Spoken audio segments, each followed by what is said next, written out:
Daterra is a coffee farm located in the Minas Gerais state in Brazil, in the Cerrado region. Luis Pascoal had this dream to create an agribusiness that would be fully sustainable. And at the time, the name sustainability didn't even exist. But he wanted to do a coffee farm that would take care of the planet, of the community around it, of the animals, the forests around it, and everything that would touch and surround this coffee farm. As he started to research about coffee, we found out that actually coffee from Brazil was not respected for having quality in the world market. It was not seen as an origin that would produce outstanding coffee. So that was when we created this whole system that we call the Penta system. Penta process is a set of procedures and technologies and innovative ideas that we have in every step of the coffee production process. Daterra is a Brazilian farm, and as Brazilian farms are, it's a quite big farm. So in order to produce quality in this big farm, we have created a different way to divide the whole farm into small plots that we call mini farms. Each mini farm in Daterra has from 5 to 15 hectares, no bigger than that. And by doing that, we have control of everything that happens in that mini farm as if it was an individual farm. We know what's the soil composition there, temperature, rainfall, varietal, everything that happens in that mini farm.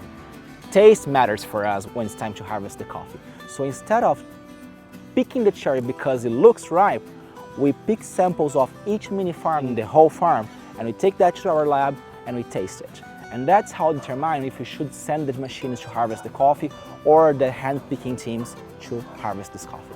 Daterra was the first farm to start packing coffee in vacuum, and that's our Penta box. But the Penta box is different from other vacuum packs because we flush the coffee with a combination of inert gases that are going to help enlarging the shelf life and to keep the quality of the beans.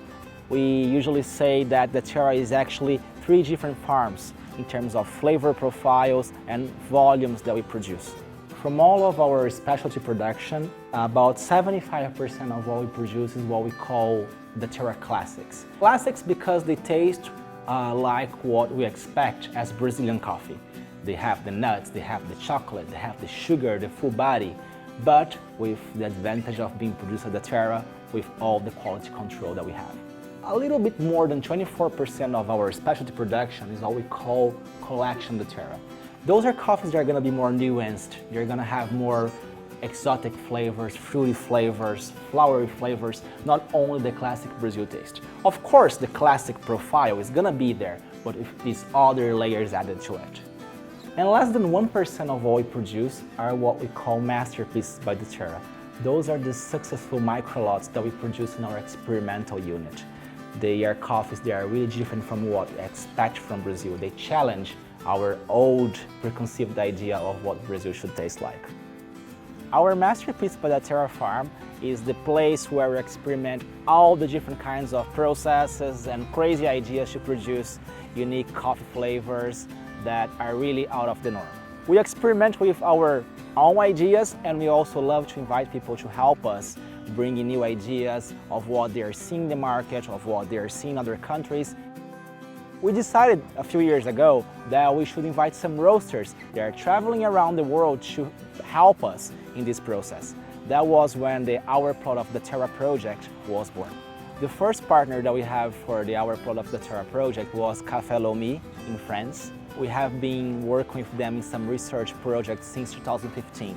Paul told us that he really liked the flavor profiles of the Beaujolais wines, and he wanted to find out what it would be like to test the same technique applied to the coffee fermentation.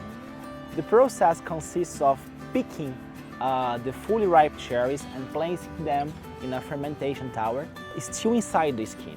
And the cherries, they go through a semi-carbonic maceration process because it starts off in an environment that has oxygen. As the fermentation happens, carbonic gas is released and the whole environment becomes anaerobic. And then the fermentation process finishes inside this tank in an aerobic environment. Different from other kinds of fermentation, the carbonic fermentation allows an intracellular fermentation that will bring out other flavors that are much more complex and really unique and intense. This process that we learned from this experimentation with Lomi allowed us to produce some of the best coffees we have ever produced in the history of Daterra, and we're very thankful for that.